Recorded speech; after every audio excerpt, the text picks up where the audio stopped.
Genetic engineering is a process where scientists take genes from one species and force it into the DNA of other species. Every single independent study conducted on the impact of genetically modified food shows that it damages organs, it causes infertility, it causes immune system failure, it causes holes in the GI tract, it causes multiple organ system failure. The whole concept of genetically modified organisms is throwing a monkey wrench in the life on this planet. What if we could produce more yield on the same amount of land, squeeze more water from a single raindrop, conserve natural resources while caring for the environment? Monsanto is the company that told us that PCBs were safe. They told us that Agent Orange was safe. They told us that DDT was safe, and now they're in charge of telling us if their own genetically modified foods are safe. The reason why we have 170 million acres of genetically engineered corn and soybeans and cotton and canola oil and sugar beets in the United States is because it doesn't have to be labeled. The first genetically modified animal, a salmon, may soon be approved for human consumption. Both these fish are 18 months old, but the larger genetically engineered Aqua Advantage salmon grows twice as fast as the regular salmon. There has not been sufficient animal health testing, human health testing, or environmental impact testing of these new transgenic fish. Basically, they've taken agriculture and built an industrial model which doesn't fit nature. So instead of changing their agricultural model to accommodate what is natural, they're changing nature to accommodate the industrial model. If you have an organic corn crop that sits next to a genetically engineered corn field, and it happens to tassel at the same time, and it happens to be downwind, you're going to get your crop contaminated. The rest of the food supply is contaminated. Then the genie is out of the bottle, and it's maybe physically impossible to turn the situation around. In the genetic engineering revolution, these seeds are now patented property of one corporation called Monsanto. The pharmaceutical industry has no interest in having you well because they don't make any money if you're well.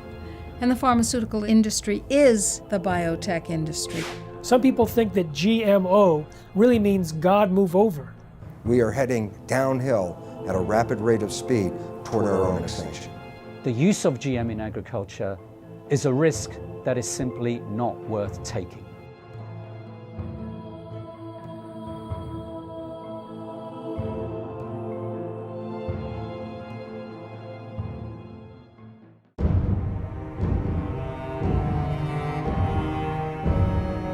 Any scientist that looks into the research or the lack of research on the safety of genetically engineered food comes to the conclusion that these foods should not be on the market. They need another decade or two of research. Monsanto is the company that told us that PCBs were safe. They were convicted of actually poisoning people in their town next to the PCB factory and fined $700 million. They told us that Agent Orange was safe. They told us that DDT was safe, and now they're in charge of telling us if their own genetically modified foods are safe. Because the FDA doesn't require a single safety study, they leave it to Monsanto.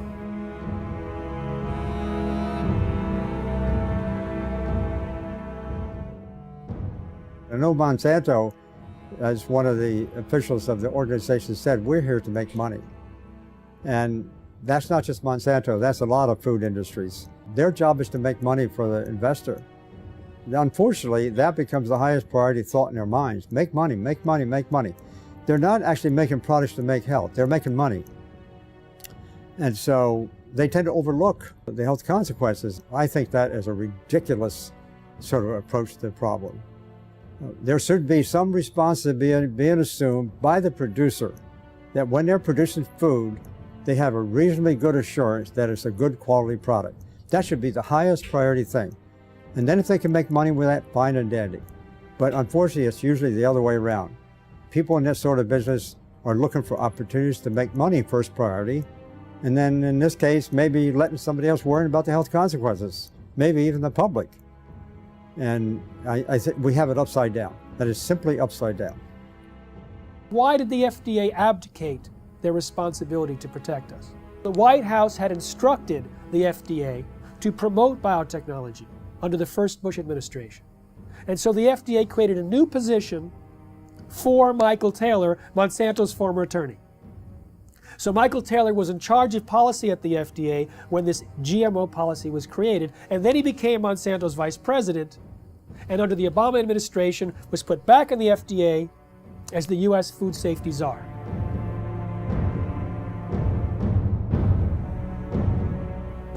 In reality, the overwhelming consensus among the scientists at the FDA were not only that GMOs were different, but that they were inherently dangerous, that they might create allergies, toxins, new diseases, and nutritional problems. They had urged their superiors to require long-term study, and when they saw drafts of the policy coming back to them, they were angry and urged their political appointees to change course.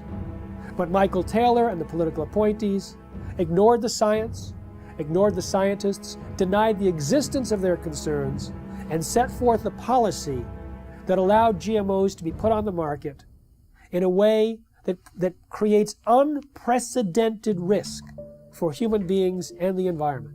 The FDA is composed of smart people, but they're smart people with a conflict of interest. They're smart people who make their decisions based on what will support their financial needs or their academic needs, not what makes scientific sense. What you can do with GMOs is basically engineer food in ways that make it most profitable from the company's perspective. But from the company's perspective, whatever negative aspects of that might exist are simply irrelevant. And more than being irrelevant, the company is motivated to try to suppress knowledge about those negative aspects. The company is motivated to try to suppress government attempts to regulate in relation to those negative aspects. The company is motivated to try to infiltrate government and lobby government. I mean, when you look at the Clinton administration, Bush Sr., Bush Jr., and Obama, you look at various high-ranking positions in the administrations of all of those presidents, you find people who have worked for Monsanto. Most people don't realize that Monsanto has been around for about a century. They've acquired lots of resources, and they are very clever and sophisticated. They know how the game works. They understand lobbying. They understand bribery.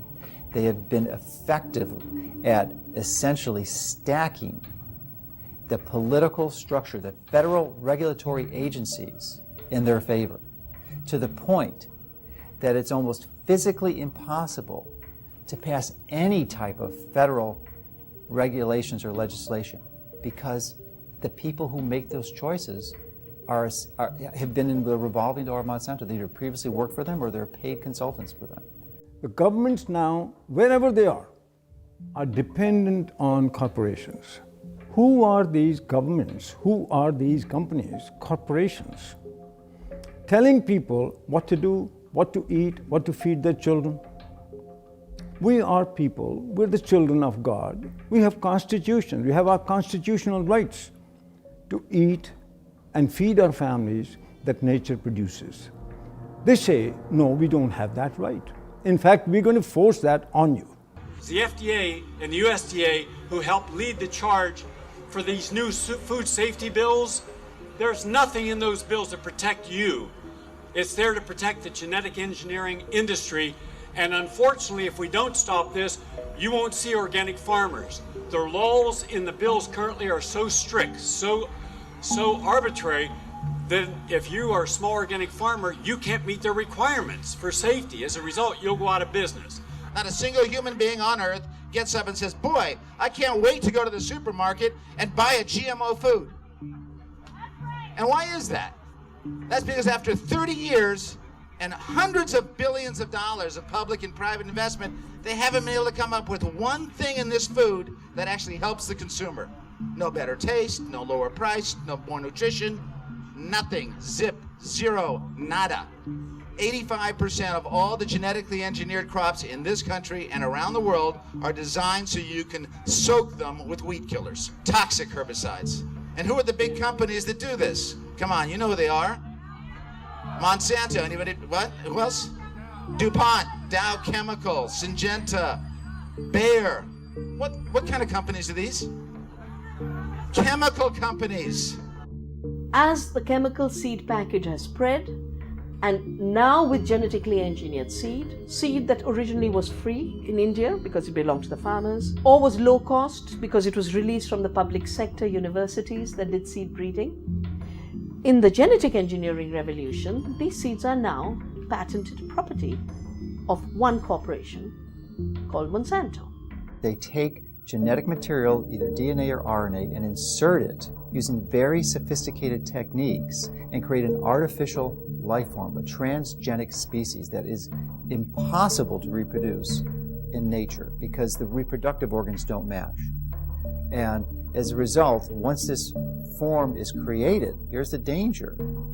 It can cross-pollinate, it can contaminate the traditional crops. Percy Schmeiser was a farmer in Canada who was contaminated by Monsanto's genetically modified seed. Well, he realized he'd been contaminated because he used some of this herbicide to kill off weeds around utility poles on his property. When he saw some of the seed did not die from the application of glyphosate, he knew it must be genetically modified. Well, he didn't do anything to purge his property of that contaminated seed. It would actually take 3 years of taking your crops out of use before you could completely purge them of the genetically modified seed. He decided he didn't want to do that because that would be costly. So he saved his seed for planting the following year, and Monsanto said, well, you now knew that you had genetically modified seed. You saved it for planting a second year. That's infringement. They sued him for patent infringement. It went all the way up to the Canadian Supreme Court, and although they found that technically he did infringe their patent, they awarded Monsanto no damages. Both in Canada and the United States, hundreds of farmers have been totally bankrupt, lost their farms and so on through lawsuits by Monsanto. So there's a real fear. Now we call it the new fear, a fear culture amongst farmers, where a corporation now, through the rights of patents on a gene, have which is inserted into a seed to make it resistant to a chemical or whatever, is that they lose their rights to use their own seeds or plants. So it's total control eventually that farmers have to go back to a corporation like Monsanto each year to buy their seed because they're no longer allowed to use their own seeds. So as a victim, you basically have to pay for your lawsuit, your damages, and so on. So farmers become victims and they have done nothing wrong because they were contaminated by a neighbor, by whatever means, by pollen flow, by seeds blown in the wind, transportation, and so on. So it doesn't matter how it happens. If you are contaminated, it's over and it's over. It's inevitable that someone who does not want to use their seed will become contaminated. Even the United States National Organic Program standards acknowledge this when they say you won't lose your organic certification if you're contaminated up to a certain percentage, as long as you take efforts to try to avoid that contamination. Monsanto has said that it's the responsibility of an organic farmer to use large portions of their own property to set up buffer zones to try to decrease the likelihood that they'll be contaminated by their neighbors. But that's quite perverse when it's their seed that's the new entrant into the neighborhood. In the mid-90s, the UK government gave about $3 million to a scientist to figure out how to test for the safety of GMOs. That scientist was Dr. Arpad Pusztai, the world's leading expert in his field. He worked at the top nutritional research laboratory in the UK, one of the best in the world. He had about 20 or 30 researchers working with him in 3 different institutes, and his protocols that he was designing were supposed to be implemented into EU law as requirements for the safety assessments of any GMOs to be introduced into Europe. He took a potato that was genetically engineered to produce an insecticide and fed one group of rats the genetically engineered potato. He fed another group of rats natural potatoes, and a third group of rats natural potatoes, plus their meal was spiked with the same insecticide that the GM potato was engineered to produce. So you have GM potato, and natural potato plus an insecticide, and all three had a complete and balanced diet as well. We measured all sorts of things, growth, for example, how these young animals were growing, what happened to their inside, and what happened to their immune system. And it became clear that the GM had a slower growth. It had problems with internal development of its organs, and it certainly knocked out the immune system. Only the rats that ate the GM potato got sick. They had potentially precancerous cell growth in their digestive tract, smaller brains, livers, and testicles, partial atrophy of the liver, damaged immune system in 10 days. What was the cause of that damage? It was not the insecticide, because the group eating the insecticide did not have the problem. It was understood that it was the process of genetic engineering itself and the unpredicted side effects that caused this profound damage to every system and organ studied.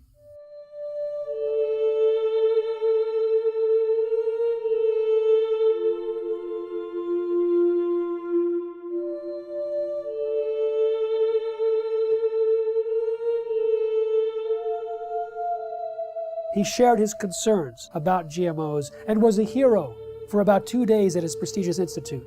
The press was going wild. Here was a main scientist who was saying that we should not treat the people as guinea pigs, and that he personally wouldn't eat GMOs from what he understood. The director of his institute received 2 phone calls from the UK Prime Minister's office. The next day, Dr. Arpad Pustai was fired from his job after 35 years, silenced with threats of a lawsuit. His team was disbanded. They never implemented the protocols. Instead, a campaign was launched to destroy his reputation in order to promote and protect the reputation of biotechnology. We do have all the methods available for testing the safety of GM crops. It will be unforgiven by humanity.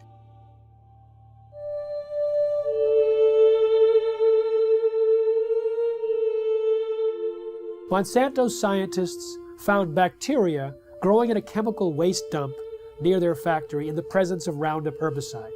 Now, Roundup normally kills bacteria. This bacteria was surviving. They said, great, let's put it in the food supply. So they took the gene from the bacterium that allowed it to survive the Roundup and put it into soybeans. And now those Roundup-ready soybeans can be sprayed with Roundup herbicide, and they don't die. Just all of the other plant biodiversity in the ground dies. The active ingredient in Roundup is called glyphosate. Glyphosate was patented in 1964, not as an herbicide, but as a broad-spectrum chelator.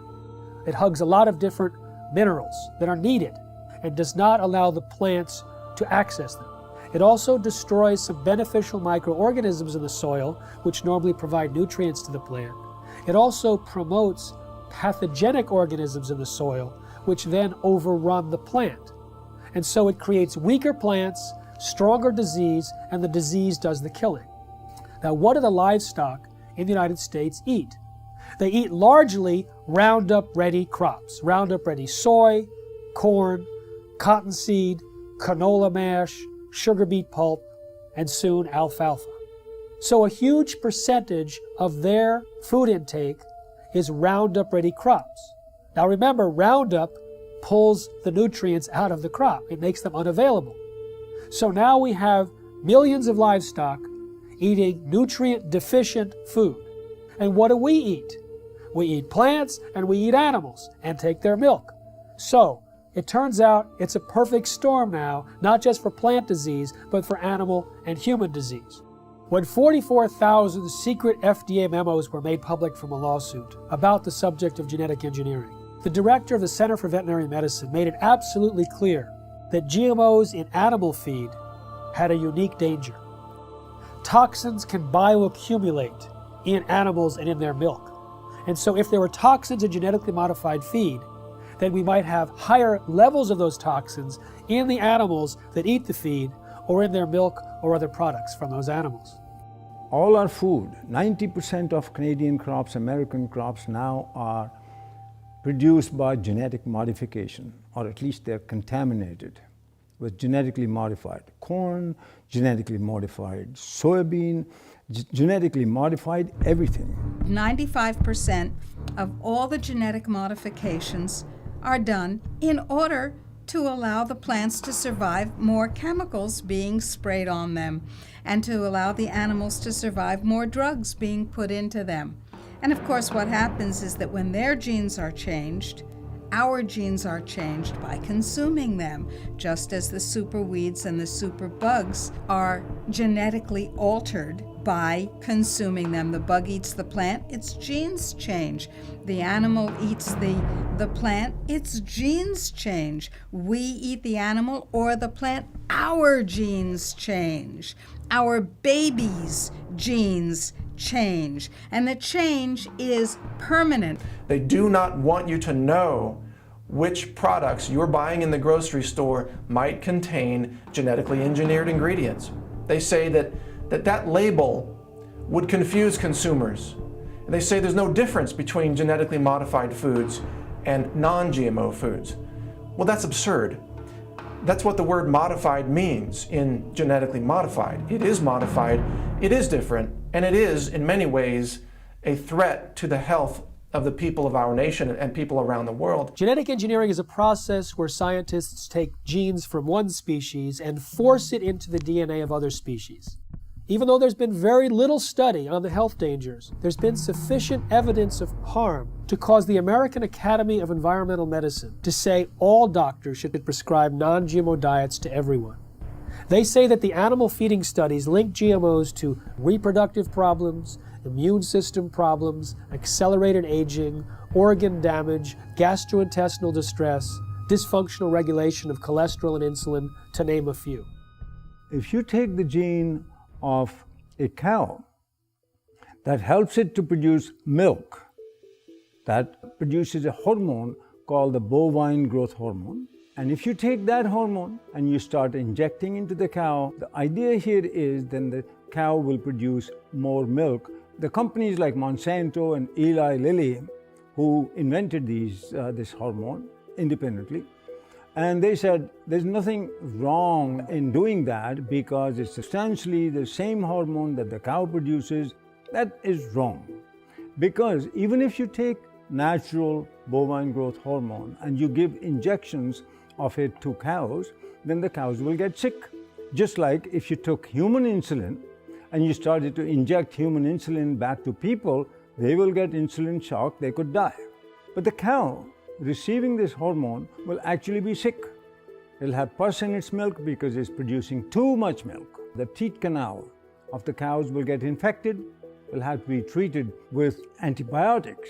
When the Canadians were evaluating bovine growth hormone, the senior scientists there testified before the Senate that Monsanto had offered them a bribe of $1 to $2 million to approve RBGH without further study. They say documents were stolen from a locked file cabinet in the government's office, that they were being pressured to approve the drug, which they thought was of questionable safety. What we have is rigged research, hijacked regulatory agencies, where many people at the agency, at the FDA, that was approving this bovine growth hormone were from Monsanto. Monsanto's former attorney, 2 former researchers. In fact, Richard Burroughs, who was an independent veterinarian working at the FDA, he was fired. He was told he was slowing up the approval process. Well, he sued and was reinstated back at the FDA, but during the trial, his boss admitted that the whole thing was a setup to get him out. He was in the way of the approval of bovine growth hormone. In the U.S., there's evidence that articles have been published that scientists who do any research on that possibly could show negative results of genetically engineered crops are harassed. They are denied funds. The universities that depend on industry money are pressured to not allow this or to discourage this kind of research. Monsanto's own research shows that when rats were fed this BT corn, they had signs of toxicity in the liver and kidneys. When genetically modified soybeans were fed to rodents, we've seen changes in the testicles changing from pink to blue, changes in the sperm cells, changes in the uterus and ovaries, in the DNA functioning of the embryo offspring. In 2001, a small California biotech company called Epicite patented a gene, which causes both men and women who eat it, in the form of any product, to produce antibodies to sperm. If the men eat the Epicite gene, they produce antibodies to their own sperm, rendering them irreversibly sterile. If women eat the Epicite gene, when they have intercourse, their bodies produce antibodies to the sperm that has been deposited, and they become infertile through the destruction of the sperm. Now, DuPont and Monsanto formed a joint venture, purchased the Epicite firm, and, quote, commercialized the Epicite gene. Do you want to know if the food that you're eating contains the Epicite gene? Sure you do. How about the food that your children are eating, or your grandchildren? Sure you do. We've seen smaller babies, a death rate that's 5 times that compared to controls. Sterile babies, even babies with hair growing in their mouths. And this has been done by government scientists as well as independent scientists who are at the top of their field. Pay close attention to what you're about to see. These rats have been fed with transgenic corn during their entire life cycle. The tumors they suffer from are enormous. The study that revealed the effect of the GMOs on the health of these rats has just been completed. It lasted for 2 years. We spent over a year trying to obtain transgenic corn because no GMO manufacturers were willing to provide them. This is because Monsanto requires contracts to be signed stipulating that the seeds must not be used for testing. We wanted our study to be independent. Every rat was dissected to identify the way each diet, GMO and Roundup on its own, had acted on the metabolism of each animal, focusing on the development rate of the tumors that only start to manifest themselves after the initial 3-month period. Each step up represents a large tumor, which can measure 17 millimeters by 17 millimeters. 94% of them take effect in the mammary glands, which would equate to breast cancer in a woman. We are faced with renal tumors for the males. Some males also suffer from mammary tumors. One could have thought that the main cause of death was coming from the pesticide added to the corn. But what the study highlighted, and this for the first time ever, is the fact that the transgenesis itself could have killed the rats. What this means is that just by interfering with the genome of the plant in order to modify it, we are faced with repercussions that no one could have anticipated. This is enough to make us reconsider all the scientific precepts that led to the creation of GMOs. We realized that GMOs without any Roundup residue were responsible for an increase in the death rate of females and of some males. This is the GMO that is being eaten by the Americans, but also the GMO that has been approved for importation by European agencies, and that contaminates our food. When they allow animals to graze on the cotton plants after harvest in India, for years and years there was no problem. When they introduced this Bt toxin-producing cotton, thousands of sheep died, buffalo died, goats died. I've interviewed the people myself, seen pictures of their dead animals. These animals were successfully grazing on non-Bt cotton plants for years. In one case, 13 buffalo grazed on Bt cotton plants for a single day, and within 3 days they were all dead. Unfortunately, there's not sufficient follow-up. One small non-governmental organization pleaded with the government in India, please do some research on these animals. The government refused. They pleaded with universities offering to pay for the research themselves. They refused. So this small NGO did their own research. They put 3 sheep in one field with Bt cotton Bollgard 1, 3 with Bollgard 2, and 3 with non-GM cotton. Within a month, all 6 sheep eating the Bt cotton plants died. But 3 eating the non-Bt cotton plants had no symptoms. But their research was dismissed because it wasn't a government agency or a university. So we have a situation where the evidence is there, but it's not being paid attention to because it's being drowned out by the big bucks and the biotech industry with their tobacco-type science and their distortion and denial of the facts.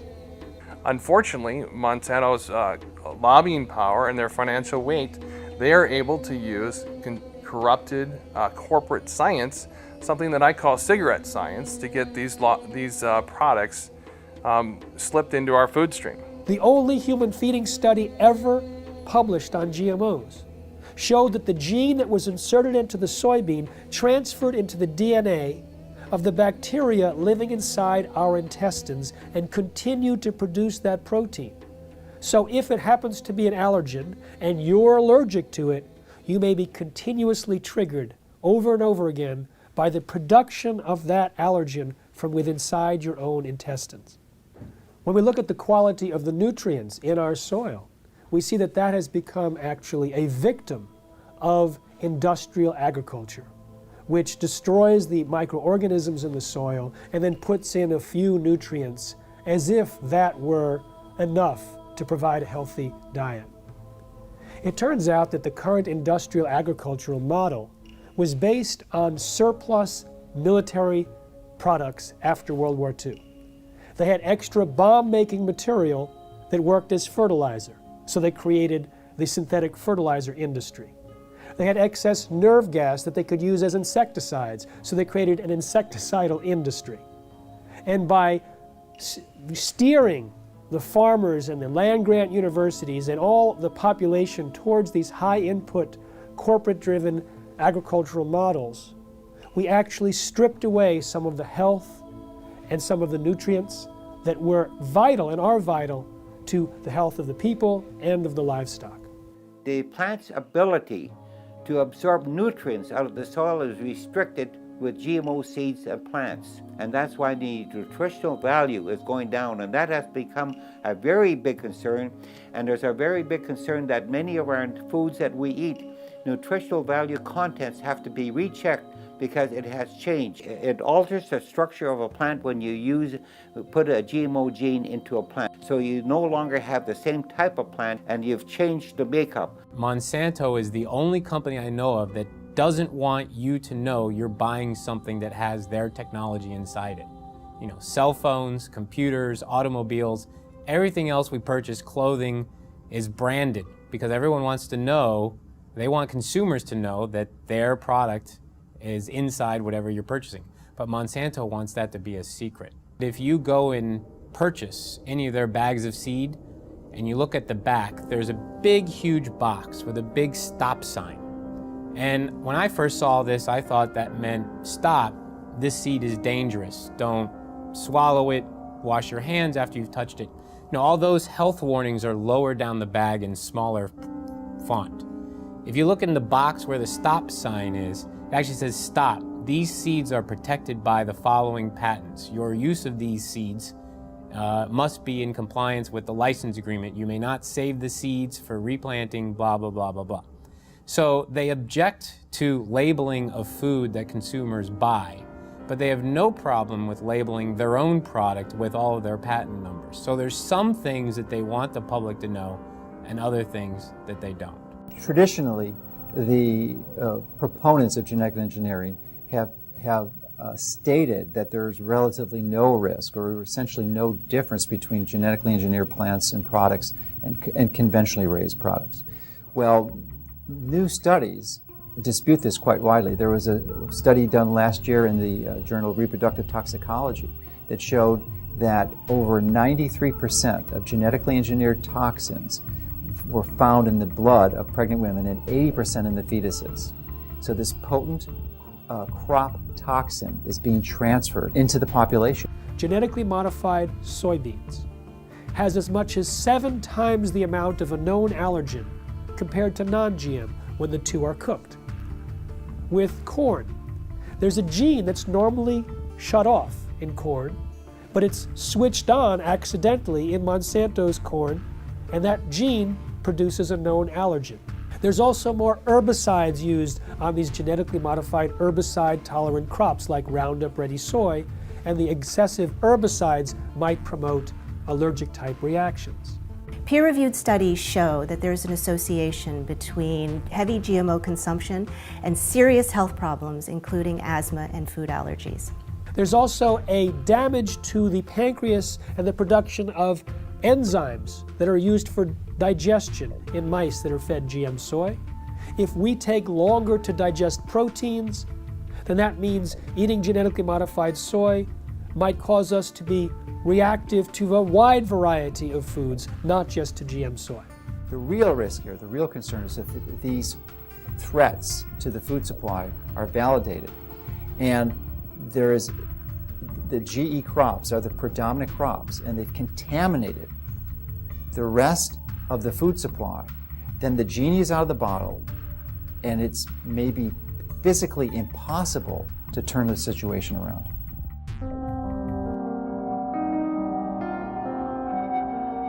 There has been no long-term research on the concept or consequences of what this genetic modification does, not just to us, but to the environment.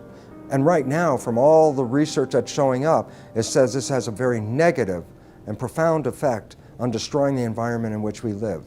So therefore, I find it senseless that the government would support and condone genetically modified foods without even having the basic research to understand the liabilities involved in creating these monster organisms and putting them into our world. The conversation in Europe and in countries in South America and in Asia is much more sophisticated in terms of its understanding of science, the importance of independent peer-reviewed science that isn't contaminated or corrupted by corporate influence.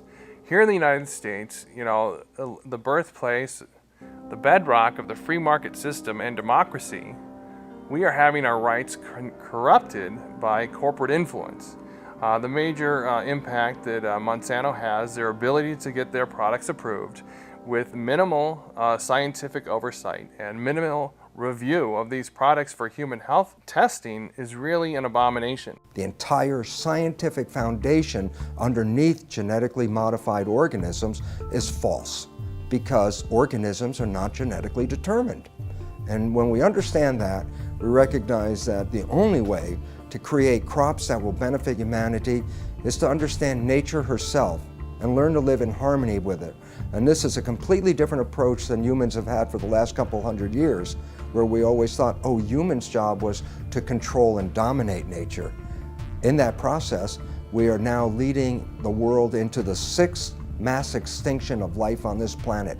5 times in the history of this planet, life essentially got wiped out and started all over again. The 5 previous mass extinctions are attributed to things like comets or asteroids hitting the Earth and destroying the environment.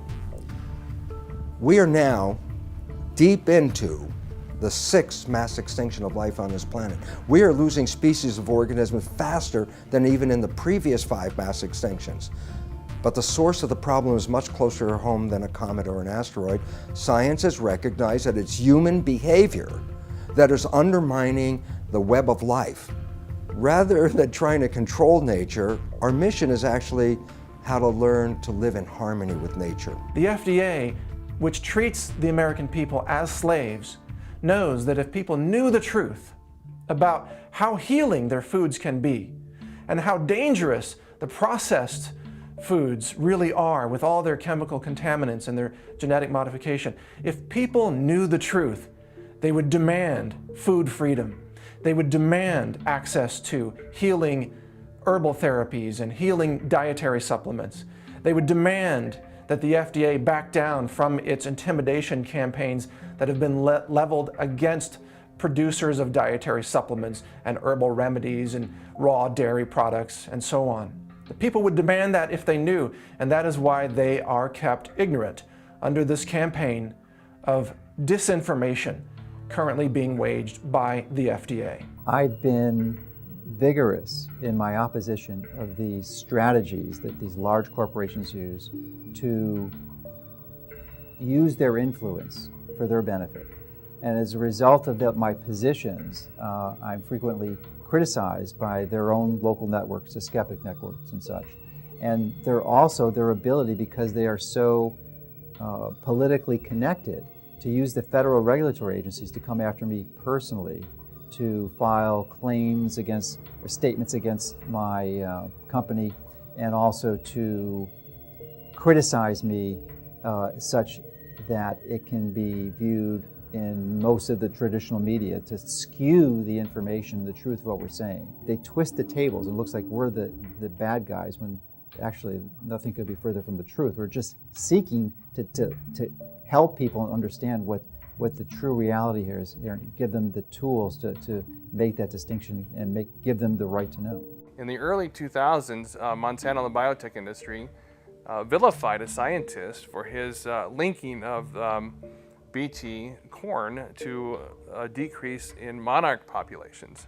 2 years ago, another research paper came out confirming that yes, Monsanto's Bt corn and their Bt cotton products were actually reducing the habitat of monarch butterflies. Monarch butterflies are the canary in the coal mine on the prairies in the Midwest. Of the major impacts, the negative environmental impacts that these products are having. The large-scale cultivation of GMO crops can harm biodiversity in a number of different ways. One is that in the case where the crop is engineered to be tolerant to a herbicide, such as Roundup or glufosinate, then the application of high doses of these weed killers destroys the weeds upon which other organisms normally would be consuming. So the insect population is reduced, and then there isn't the insect population upon which the birds are also consuming. So there could be a knock-on effect on the biodiversity within the fields where herbicide-tolerant crops are being grown. And indeed, large-scale field trials sponsored by the UK government several years ago now did indeed find that in fields that were growing herbicide-tolerant sugar beet and canola, that the biodiversity in these fields was markedly reduced. There's a lot of information now on bee colony collapse, and it's now linked to certain of the chemicals that are sold by certain of the major companies. So there's a lot of concern now about the bees dying, because now we'll lose a major insect that pollinates our plants, and so that also has become a big concern. But it's all related. It all goes back to the massive increase of new types of more powerful chemicals, more toxic chemicals than we ever had before. And that's why we have many of our beneficial insects are being killed by these new types of chemicals. GM carries novel health and environmental risks, which we are now beginning to measure, both in terms of environmental impact and also outcomes in feeding trials, controlled feeding trials in animals. Then I feel that the use of GM in agriculture is a risk that is simply not worth taking. GM doesn't address root causes of problems in agriculture. At best, it is a symptomatic cover-up. No genetically modified crop can grow unless it's attached to some kind of a pesticide. Those pesticides, more and more, are in these plants. They may have killed the weeds, they may have killed the insects, but the product is still on the plants. And if it's washed off, then it's in the water, it gets into the lakes, it gets into the oceans, it's everywhere. And it's toxic, it causes cancer, it also causes endocrine disruption. That's a technical term for change of hormones. They don't even want to label that this is genetically modified. The milk is genetically modified, or the crop is genetically modified. They say, if we label that, we won't be able to sell it because people won't buy it. Of course, people won't buy it because people don't want it. We have thousands of different varieties of any given food crop you can mention. And by simply dipping in to this already existing reservoir of varieties of crops, resurrecting old crop varieties which have been displaced, could readily meet our food needs without having to resort to the risky procedures associated with GM. What is an herbicide-resistant crop It's a crop that you can spray the hell out of it with a toxic chemical and it won't die. It kills everything except that particular crop. And so you have the ability not only to sell the seeds to the farmer, you're going to sell them the companion pesticide. So you get two sales for one, and they're going to have to come back to you every year and get them because once you start applying these poisons on this scale, your farmland is so devastated that to convert to organic, for example, is economically difficult. The most comprehensive analysis of GMOs shows that they actually reduce yield. But sustainable technologies, they can increase yield by an average of 79%. What BT corn does and BT soy does and what Roundup Ready does is it decreases labor. It's labor saving, as if we need less farmers in this country. And we have a limited planet, so more people farming is the key to higher yields, not chemicals. GMOs are stealing the money away from these more appropriate technologies. We have more food per person than any time in human history. We have enough food grown to feed 11.3 billion people. What we don't have is the ability for people to access that food, and so it's not a silver bullet of increased yield that the biotech industry tries to sell us. The ISTAD report proved that organic and sustainable agriculture had the same and higher yields than conventional, chemical-intensive, genetically engineered crops. These herbicides are actually having a major impact in killing the beneficial soil microorganisms in the soil, which actually not only add to the yield gains, but also the nutritional value of these plants. Cotton production has increased in this country because of acreage, not because of the BT technology. Rice and wheat production increased in India because of irrigation acreage. Land and water account for it, not the seed and the chemicals. In fact, the seed and chemicals have created a scarcity. First, the new seeds had to be grown as monocultures, so you had less food. Today, we are importing pulses from Canada, from the United States. Very vital to a vegetarian diet. We're not growing pulses because our monocultures have no place for pulses. Pulses give you free protein. Pulses give you free nitrogen fixing. All of that was wiped out. Oilseeds, farm trees, agroforestry. The water use of this so-called Green Revolution was 10 times more compared to equivalent farming systems. One huge problem with the GMOs is that they have completely blown out conventional breeding in our land-grant colleges. And we only in this country have 10% of the vegetable seeds that were available to our forebears 100 years ago.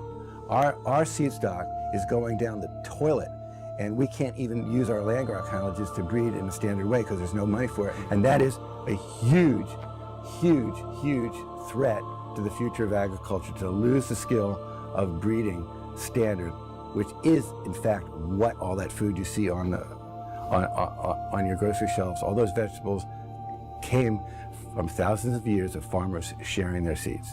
As a result of the loss of beneficial soil microorganisms, not only have the yields gone down, but there has been a dramatic increase in the rise of crop diseases, which are infecting corn and soybeans in the U.S. We're sacrificing, our soil just because it's an easier way to farm, and trying to convince ourselves it's more economical, but it's not. I'm seeing neighbors' fields who've been doing this stuff for 15 plus years. They can't get rid of a lot of weeds now. These weeds are getting resistant to the glyphosate herbicide, so farmers are upping rates, more herbicide. But then all of a sudden that's not doing it anymore, so you have to switch herbicides. So now the soil is just more and more and more full of poison. So there's going to be more sickness in that field. It's going to be more susceptible to diseases, insects. It won't make it through drought periods as long. The same crops side by side, right across from each other. The natural plants are going to make more over time. And you have a soil that you continue to poison, nature's going to win. In 2006, Cornell University released a study on soil degradation that stated by the year 2050 that 30% of the land that's already cultivated will be unfarmable. Now, the thing about Roundup and glyphosate is that it stays in the soil for months or years. and it continues to cause the reduction of available nutrients and the promotion of these diseases. And so people like Dr. Don Huber from Purdue University, have identified more than 40 plant diseases that are on the rise in the U.S. because of the overuse of Roundup and other glyphosate-based herbicides. Now, it pulls these nutrients out of the food supply for months or years. According to Reuters, in 2007, there was about 184 million pounds of glyphosate herbicide used in the United States. Now that's one of many, many years, hundreds of millions of pounds, which means hundreds of millions of pounds of nutrients have been tied up and taken out of the food supply. When we have a company like Monsanto that says, I don't care what nature says, I'll create the crops that I want, and we look at what happens, we see another step, another process in our own demise. This is a very powerful enemy, a classic David versus Goliath challenge. And there's the only way we have any approach, any possibility of ever winning this thing is if we work together as a cohesive group. The whole concept of genetically modified organisms is throwing a monkey wrench in the life on this planet. And until we change that, we are heading downhill at a rapid rate of speed toward our own extinction.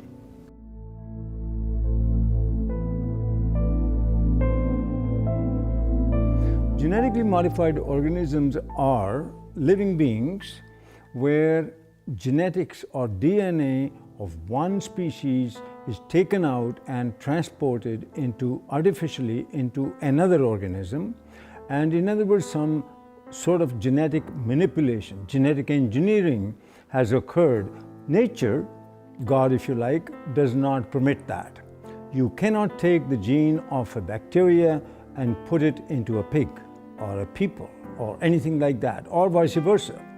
They've put spider genes into goats in the hopes that they can milk the goat to get spiderweb protein to make bulletproof vests. They've put cow genes into pigs and made cowhides on those pigs. They had what was called an enviropig, a pig that would have manure that was less toxic. They can create these featherless chickens to kind of better live in these tight battery cages, these small barren wire enclosures extending down long rows and often windowless sheds. It can be 1 million birds in a single shed. How do you do that? Well, without them overheating, where you have this mass ventilation fans. But another way, you just take off their feathers. There's a genetically modified salmon that was created by Canadian researchers that was tested up in Canada.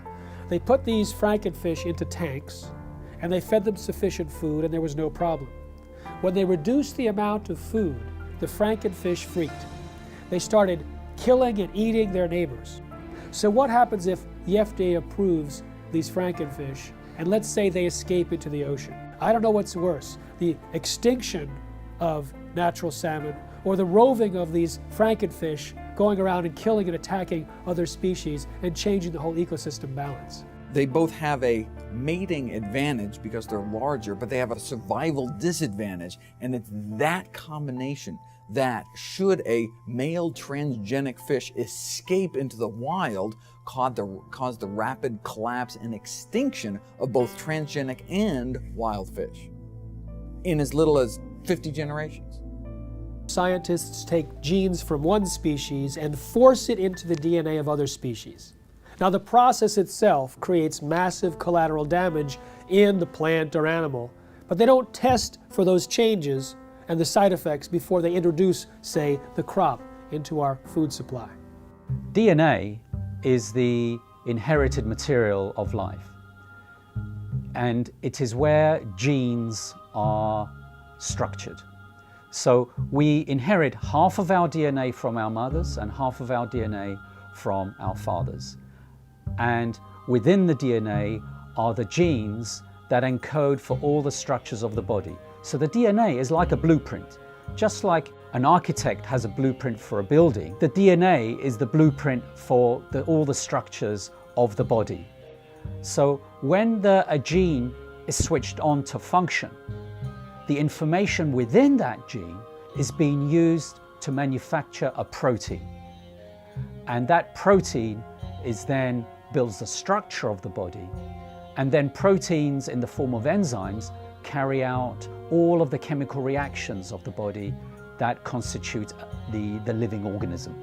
When the GM gene is introduced into the plant, the genetic engineer has no control over where the GM gene integrates or splices into the DNA of the plant. And the effect of this is that the GM transformation process as a whole actually is very disruptive on the DNA structure and function of the organism. As a result, very unpredictable and potentially hazardous outcomes. Because if you disturb the balance of gene function, remember the gene function is controlling the structure and the biochemistry of the organism. If you disrupt the balance of gene function, you disrupt the biochemistry. And if you disrupt the biochemistry, you run the risks of creating novel toxins, novel allergies, as well as a disturbance to nutritional value. These types of outcomes resulting from the disruptive effect of the GM transformation process have been observed, are observable, and they're genuine. With our understanding of epigenetics, the new science of how environmental signals control our genes, we're introduced into the chemistry of where do the signals come from that select the genes and modify our genetic activity. Well, we used to say everything was due to the genes, but now we find there's a class of molecules called microRNA. They're very small RNA molecules, and they're found in all the cells. And these microRNA molecules are molecules that adjust the reading of our genes. And well, a new understanding has been found about the microRNA molecules. And when we eat food, the microRNA from the food is picked up by the digestive system and not broken down. The microRNA is taken into our own body intact. And now what they followed is the microRNA from food ends up in our own cells, like in our liver and other cells in our body. And these microRNAs still have the same function. They change our genetics and they change our readout of our genome. And the significance is profound. It says when you eat genetically modified foods, we are eating a new class of microRNAs that have never really been in the world before. And yet, these microRNAs are picked up by our biology and adjust our own genetics. So, in a sense, the old story, we are what we eat, actually now has a biochemical foundation. And then all of a sudden it says, if that's true, then why would you risk your life eating a genetically modified food containing microRNAs that can totally distort our own biology and cause great problems in our lives? The process of genetic modification is a completely irreversible process. Once it has been carried out, it affects the reproductive cells of the organism. So any effect you have, for good or for bad, is then passed down through the subsequent generations of that particular organism. And that's true for plants and animals.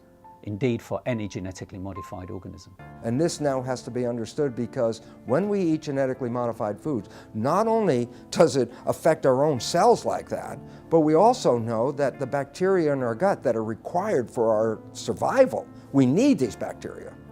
The bacteria also pick up the genetic engineered genes. And we modified the gut bacteria. And you say, well, why is that relevant? Well, not only do we need the gut bacteria for our survival, but the gut bacteria change our genetics. Information from the bacteria is picked up by the digestive cells and adjusts the digestive system cells to be compatible with the bacteria in our gut. There is a dialogue and a communication. If you alter the genetics of the gut bacteria, by definition, you've completely altered the development and genetics of our own cells. Way back in the 70s, they developed this grand vision of being able to splice in high yield and drought resistance and all sorts of, pest resistance, and they dreamt of patenting those genes and having proprietary ownership of these genes. And during the 80s, that indeed came about from a number of court decisions. They believed they could make billions of dollars from these proprietary gene transfers into to make food do certain things or crops do certain things. When the evidence came out that there were fundamental flaws in the genetics, they just did not want to know. They didn't want to do the research into these issues of food safety. and they went ahead with their development, yet they weren't doing the basic research. You see, GMOs are the product of an infant science. And now we are feeding that product to the entire population.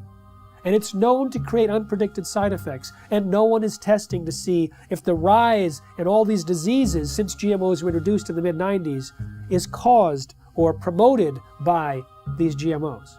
If Monsanto's patent on a gene, if that patented gene gets into any, and I'll use the term, higher life form. So what does that mean? Birds, bees, animals? And the question I have to ask, what about human life? If Monsanto's patent gene gets into you, gets into me, does that say they own me? Do they own you? These are all questions that that the courts and our governments will have to address. How far does the patents on genes on life go? There have been over 140 lawsuits filed by Monsanto against farmers, including against those farmers who wanted nothing to do with Monsanto's genetically modified seed. When you ask Monsanto whether genetically modified seed is natural, they have two answers, yes and no. And it depends on which side of Washington, D.C. they're talking. If they're at the FDA or the USDA, they say genetically modified seed is absolutely no different than natural food. It doesn't need to be tested, doesn't need to be labeled. The public doesn't need to know if their food's been genetically modified because it's no different. Then when they're on the other side of Washington, D.C. at the patent office, and the patent office is saying, well, you don't deserve a patent because your seed is no different than natural food. They say, oh no, it's not. It's completely different. We've invented something brand new. It's radically different and it's so inventive we deserve not just one patent, we deserve entire portfolios of dozens and dozens of patents. Because the United States was the only country in the world, still is, that allowed genetically modified organisms or any organisms to be patented. Up until then, living organisms or their products could not be patented. So the patent for insulin, genetically modified insulin produced in the E. coli bacteria, was given to Eli Lilly. Monsanto got it for RBGH, the bovine growth hormone. I have a book called Corrupt to the Core. In that book, I describe, by quoting from a published speech by a Monsanto executive, saying how they're going to control the whole world. Not just by genetic modification, but they're going to take charge of the whole world by influencing the White House, the Whitehall, the French Parliament, and Canadian Parliament, and the Japanese Parliament. This is published information. How they're going to control the whole world.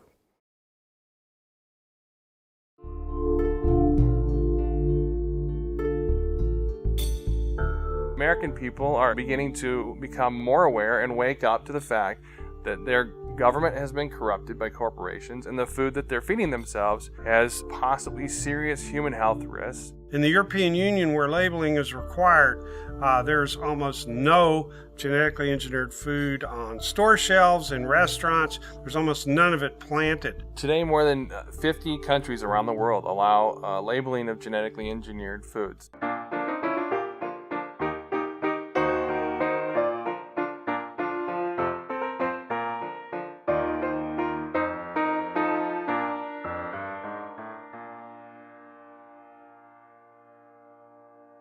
The FDA has received over 1 million comments from citizens demanding labeling of GMOs. 90% of Americans agree. So why no labeling? I'll give you one reason. The influence and the corruption of the political process by Monsanto. If you have an organic corn crop that sits next to a genetically engineered corn field, and it happens to tassel at the same time, and it happens to be downwind, you're going to get your crop contaminated. In fact, even the seed stocks are becoming contaminated. I should have the right to be a conventional farmer. You should have the right to be an organic farmer if you're right. But if we have GMO farmers, you no longer, remember this, you no longer can have an organic farmer, you can no longer be a conventional farmer. You'll become a GMO farmer whether you like it or not. An expert in air pollution calculated how far corn pollen could travel in 24 hours, which is the maximum time that it can remain viable to to cross-pollinate. It could travel under certain weather conditions over 500 miles. They want the public to sit down and not think about what happened before this piece of meat got on my plate. What happened before this glass of milk sat on the table? We have an ethical responsibility, I believe, not just to other humans and to the future generations. We have an ethical responsibility to all living creatures. We have increasing numbers of retarded and autistic and genetically damaged people among us. We have increasing numbers of lethal allergies and potentially lethal allergies that coincide with the introduction of genetically modified food. We have increasing amounts of autoimmune problems. We have increasing amounts of pretty much everything. The pharmaceutical industry has no interest in having you well because they don't make any money if you're well. And the pharmaceutical industry is the biotech industry, and it is the agrochemical industry. Thousands of doctors are now prescribing non-GMO diets to every patient. In fact, the American Academy of Environmental Medicine urges all doctors to do so. They evaluated the animal feeding studies and said that there's a causal relationship between GM feed and disorders. And they urged the government to put a moratorium in place on GMOs, and of course, therefore labeling. My God, we are the sickest of the major countries in the world, and we're also becoming the dumbest of the major countries in the world. And the significance about that is, what a coincidence. This is the motivation of a government, and this is exactly where we are. A country like the United States has 20% of its GDP spent on healthcare costs, on trying to cure chronic disease. We're giving vaccines in children.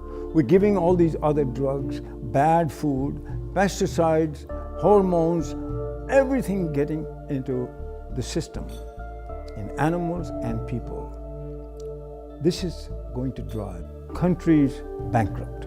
We're talking about people whose lives are either terminated through preventable diseases which were not prevented, through the toxification of their bodies by toxic food.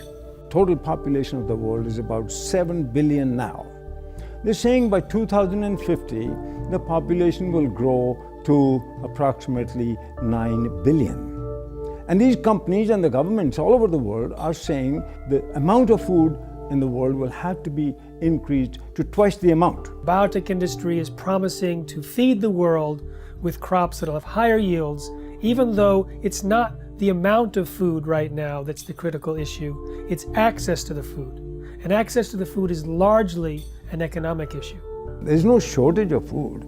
This is purely due to corruption, because corrupt people in power won't let poor people have their share.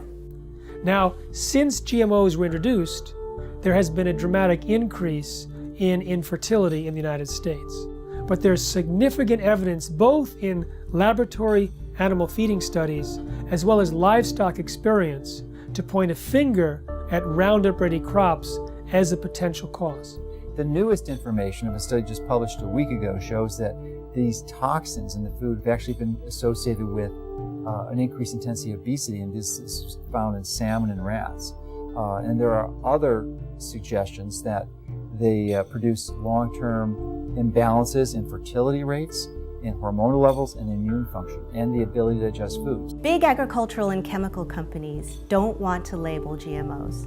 What these corporations say is that labeling GMOs will increase our food bills. What I say is if they're so concerned about our bills, then they need to focus on a bigger price tag, and that's our healthcare costs. And we're not just talking about the cost of medications here.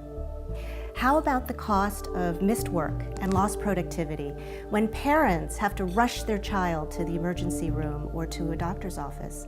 And for the children, how about the missed school and summer camp? We're talking about the emotional and societal cost played out over and over again, hundreds of thousands and millions of times over. So these companies that are promising us to have abundant food, bring prosperity, they're lying, and the governments are with them. I think if you really want to know the true story about what corporations are doing in our society, about the various harms and dangers that they present, you can't rely on mainstream media. You have to go deeper and you have to go further. That's going to be a very important piece in us moving forward. The fact that we do have those sources of investigation that are not beholden to corporations or corporate media, and that we do have a mechanism in the internet for disseminating them broadly. We have this sort of common enemy that has allowed the profession, the healthcare professionals and the journalists and a whole variety of individuals and media sources who you wouldn't think would be aligned, and typically many of us have disagreements on certain issues, but we've all come together to realize that this is a very powerful enemy, a classic David versus Goliath challenge. And there's the only way we have any approach, any possibility of ever winning this thing is if we work together as a cohesive group. So what you see is Monsanto genetically contaminating crops, monopolizing seed and destroying biodiversity, turning farmers into serfs through this indebtedness, corrupting government, undermining law and regulatory process, and worst of all, polluting scientific knowledge. They're polluting genetically, they're polluting politically, and they're polluting epistemically. They're even stealing our minds. Through the food we eat, through the television and programming and the news media we receive, that information alone constitute what you might call the nocebo information. That negative information about the world is causing us to become sick. The food we eat exacerbates that same problem. We are living in a situation where we must take back our own power. They can surround the Congress, they can surround the congressional offices back in their district, they can surround the Monsantos and the city groups. And that's what they got to realize, that that's the first stage, because people showing up and massing together with agendas and with good artwork and signs and music scares the hell out of these politicians and their corporate masters. Let's use the power of government to support what we want, which is to have choices. Stand up that you should have the right, a human right to grow the foods and crops that you want. Americans have a right to know if their food is genetically engineered. It's time for labeling. It's time for people to know how their food is being produced. It is completely pro-capitalist to have things labeled. That's where you know what you're getting. And if the consumer over and over and over again says they want to know, they want the choice. But producers are freaked out because the choice is not going to be for them. We have to start now and not let more contamination exist and more danger to human health and the environment to the massive use of chemicals. So by stopping GMOs and eradicating GMOs, you'd also then stop less chemical use and more danger to the environment. And all of us are very concerned about human health and the environment. What's going to get your children through this and your grandchildren's generation? What are we handing off to them? What are we passing down to them? If the earth is us and it's our greatest legacy, what are they inheriting? And if you care about what you put in your body, you'll create as much of your own food supply as you can while you still can. Save seed, grow heirloom foods without any chemicals. I mean, there's dozens, if not hundreds of methods and ways that we can go about correcting this and preventing this, but we have to start making those changes now. It's very important to be an organic farmer for the future of our children and our grandchildren and even ourselves in the food that we eat. Don't give up your rights, our human rights to this. If what's important to you is what goes into your body and what your health is now and will be, then you have to become activated. But to do that, we have to recognize there's a new science, and that new science completely pulls the foundation out under the conventional science of genetics and GMOs. That science is false and destructive. And the wake-up call is knowledge. Knowledge is power. Lack of knowledge, a lack of power. And what this world is suffering from now is a lack of knowledge, because we do have knowledge. We have knowledge that says how we can thrive, live to a ripe old age of over 100 very easily and enjoy the experience of being on this beautiful planet.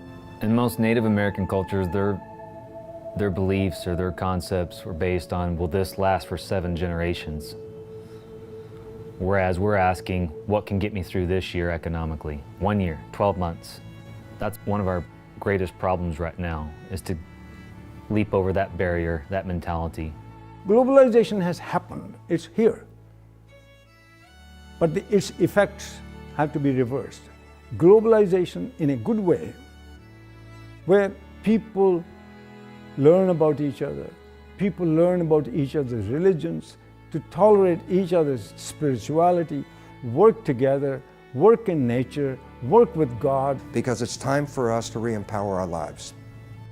For 10,000 years, humans grew crops without chemicals. You know, it's time that we get mandatory labeling. It's time we cut down the biotech bullies to size. And then now, let's have that discussion again about chemical agriculture versus organic or traditional agriculture. The overwhelming majority of the public want us to produce food and to raise animals in the natural, healthy, humane way, in a way that doesn't destroy the environment, public health, and the climate. And we're going to get to that point, but it's going to require, as I often put it, the food fight of our lives.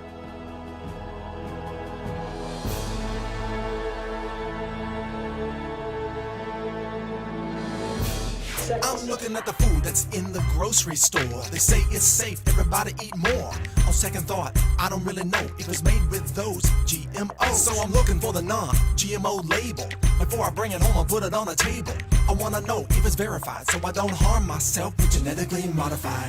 They don't want you to know. Poison they grow. Profits they show. From those GMOs. Seeds that they sow. Gonna hurt us, we know. Told them to go. Say GMO, no. Hey, look. I don't wanna eat poison. I don't want gene mutations at my dinner reservations. It's a food abomination. What they're doing to this fast food nation.